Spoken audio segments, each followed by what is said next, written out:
हे आमच्या सगळ्यांचंच म्हणणं आहे की जागा वाटपाची प्रोसेस ज्या पद्धतीनं लांबली गेली त्याची गरज नव्हती आणि ती का कोणामुळे आणि कशी लांबली हे बहुतेक विजय वडेट्टीवारांना माहीत असावं. माननीय शरद पवार साहेब असतील, जयंतराव पाटील असतील, आम्ही सगळे असू शिवसेनेचे,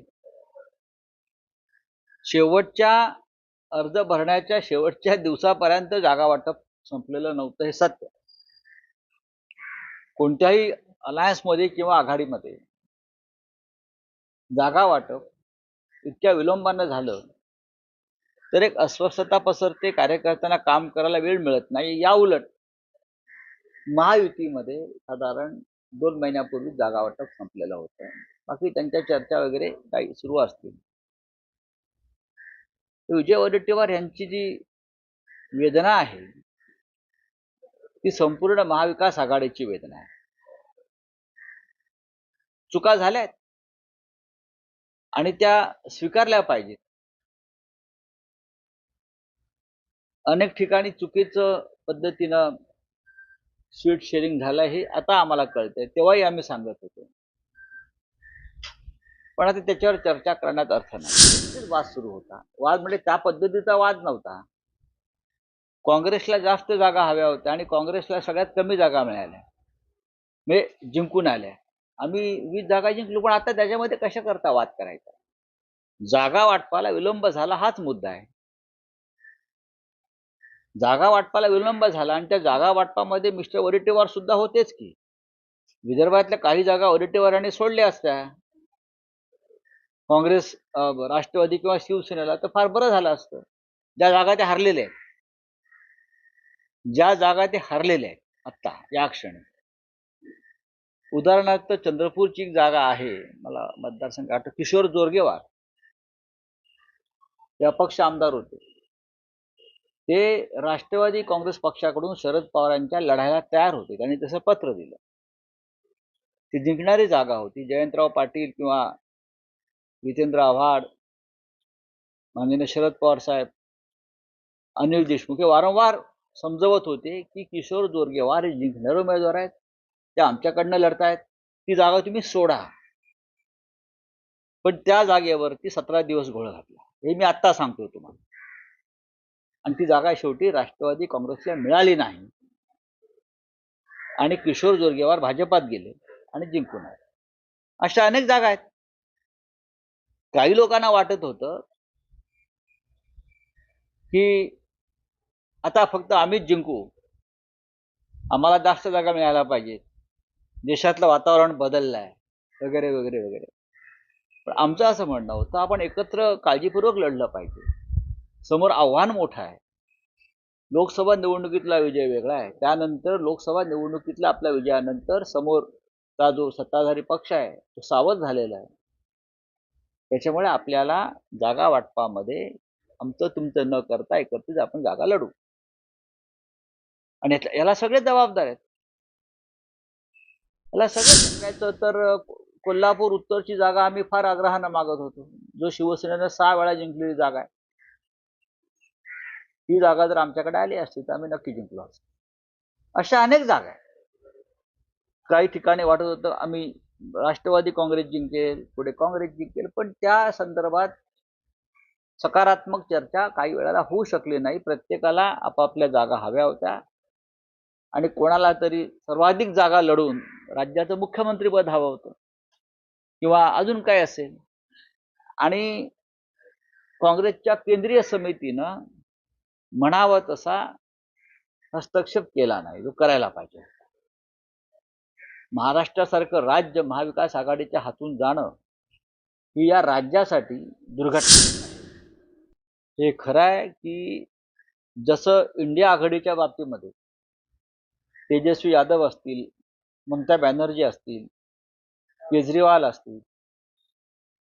अखिलेश यादव असतील, त्यांनी जी भूमिका मांडली की लोकसभा निवडणुकीनंतर इंडिया आघाडीची बैठकच झाली नाही, ती व्हायला हवी होती. तसं महाराष्ट्रामध्ये विधानसभेच्या निकालानंतर 3 पक्षात अजिबात समन्वय राहिला नाही, सत्य. तो जर नाही राहिला तर भविष्यामध्ये त्याची किंमत सगळ्यांना मोजावी लागेल. की लोकसभा निवडणुकीसाठीच इंडिया अलायन्सची चर्चा किंवा स्थापना झाली. कुठेही विधानसभेला त्याचा फारसा प्रभाव पडला नाही. प्रत्येकजण आपापलंच घोडं दामटवत राहिलं हे सत्य आहे. त्याच्यामुळे आता इंडिया आघाडी असेल, महाविकास आघाडी असेल किंवा इतर राज्यातला अलायन्स असेल, त्या संदर्भात लोकांनी वेगळ्या भूमिका घ्यायला सुरुवात केली आहे. आणि त्याला जबाबदार कोण, याची जबाबदारी कोणी घ्यायची? आम्ही असं म्हणतो की काँग्रेस पक्ष हा देशातला मोठा पक्ष आहे, त्यांचे 100वर खासदार आहेत. काँग्रेस पक्षाने पुढाकार घेतला पाहिजे सगळ्यांना एकत्र ठेवण्यासाठी. आम्ही सगळे रिजनल पार्टीज आहोत, प्रादेशिक पक्ष आहोत. आमच्या आघाडीमध्ये राष्ट्रीय पक्ष हा काँग्रेस पक्ष आहे. लोकसभेत आणि राज्यसभेत काँग्रेस पक्षाचे विरोधी पक्षनेते आहेत. 100वर खासदार त्यांचे दोन्ही ठिकाणी आहेत. साधारण जबाबदारी त्यांची आहे सगळ्यांना एकत्र ठेवण्याची आणि टिकवण्याची. हा फार टोकाचा विषय झाला. याच्यात काय दुरुस्ती करता येईल का या संदर्भात विचार केला. ज्या चुका होत्या किंवा झाल्यात त्या संदर्भात आपल्याला काही, ज्याला आपण दुरुस्तीच म्हणतो, किंवा काही वेगळा विचार करू शकतो, सुधारणा करू शकतो का, तर तो व्हायला पाहिजे. त्यामध्ये बचेंगे तो और भी लढेंगे ही भूमिका कायम शिवसेनेने घेतलेली आहे. याचा अर्थ असा नाही की आम्ही राहिलेलो नाही. आम्ही जमिनीवरच आहोत. बचेंगे वगैरे काही नाही. लढणाऱ्यांचा आमचा पक्ष आहे. आम्ही कधी झुकलो नाही, वाकलो नाही, तुटलो नाही आणि विकलो गेलो नाही. आमच्या पक्षामधले कोणी सांगत नाही की दुसऱ्या गटात जाऊन सत्तेमध्ये सामील होऊया म्हणून. आमचे 20 आमदार आहेत, त्याच्यातलं एकाचंही म्हणणं नाही की समोर जो फुटलेला गट आहे त्यात सामील व्हायचं आणि सत्तेची ऊब घ्यायची. हे आमच्यात कोणी सांगत नाही. त्याच्यामुळे आम्ही लढत राहू. उद्धव ठाकरे साहेबांच्या नेतृत्वात मंत्री आहेत ना. देवेंद्र फडणवीस या महाराष्ट्राचे मुख्यमंत्री आहेत. विधानसभेच्या सदस्यांनी मुख्यमंत्र्यांना किंवा मंत्र्यांना भेटण्यात गैर काय? आधीच्या मुख्यमंत्र्यांना आम्ही भेटलो नव्हतो का भेटणार नाही याची कारणं तुम्हाला माहिती आहे. ते घटनाबाह्य मुख्यमंत्री होते. आता त्यांनी शपथ घेतलेली आहे मुख्यमंत्री पदाची की सगळ्यांना समान न्याय देईल, निष्पक्षपणे कारभार करेल. आपापल्या राज्याचे विधानसभेच्या क्षेत्राचे प्रश्न असतात. आमचे सगळे आमदार मुख्यमंत्र्यांना भेटू शकतात, त्यांच्या काय बंधनं नाही आहेत. मुख्यमंत्र्यांना भेटण्यासाठी आमच्या आमदारावरती किंवा खासदारावरती अजिबात बंधनं नाही आहेत. भेटू शकतात. आपल्या मतदारसंघातली कामं घेऊन. बाह्य मुख्यमंत्री होते ते, त्यांना माहिती आहे कशा प्रकारे ते सत्तेवरती होते आणि आले. याचा अर्थ मिस्टर शिंदे हे देवेंद्रजींना मुख्यमंत्री मानत नाहीत. मुख्यमंत्र्याच्या भेटीवरती कसला रंग बदलण्याचा कार्यक्रम तुम्ही नहीं है. लेकिन मैं उमर अब्दुल्ला जी की जो बात है उनसे सहमत हूँ. लोकसभा चुनाव हम एक साथ लड़े, अच्छा रिजल्ट भी आया है. उसके बाद ये हमारी जिम्मेदारी थी सबकी, खास करके कांग्रेस पार्टी की, जो एक बड़ी पार्टी है हमारे अलायंस में, कि ये इंडिया अलायंस जिंदा रखे. फिर एक बार सबको एक साथ बैठकर क्या करना है देश में, कौन से मार्ग से जाना है, उसका मार्गदर्शन करे, चर्चा करे.